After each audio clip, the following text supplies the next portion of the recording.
Hello team and family, this is multiplying and dividing integer word problems part 2, video number 3.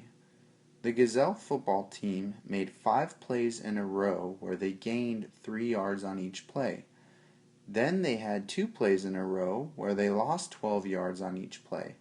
What is the total change in their position from where they started?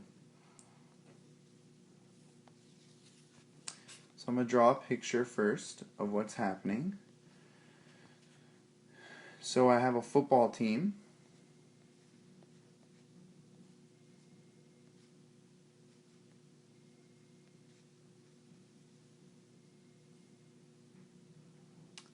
And they made 5 plays in a row where they gained 3 yards, so they're moving forward. And then they had 2 plays in a row where they lost 12 yards, so then they're moving backwards. I'm going to create a table to help organize my data.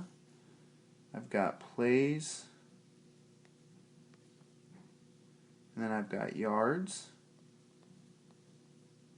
So on 5 plays in a row, they gained 3 yards on each play. So the total amount would be 5 times 3, which is 15, positive 15. Then they had 2 plays in a row where they lost 12 yards, so that's negative 12. So 2 times negative 12 gets me negative 24.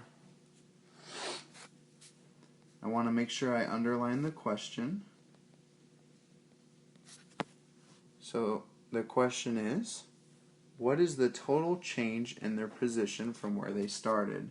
So I want to know the total change from where they started.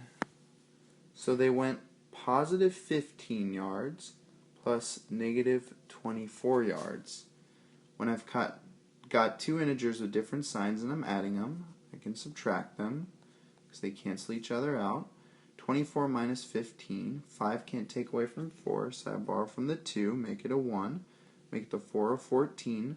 14 minus 5 is 9, 1 minus 1 is 0. So my answer is 9, and there's more negatives than positives.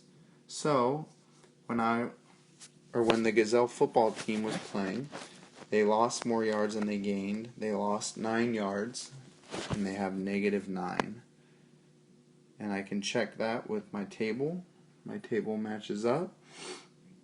5 times 3 is 15. 2 times negative 12 is negative 24. So that works. And then when I add 15 plus negative 24, I subtracted to get 9. And I have negative because there's more negatives.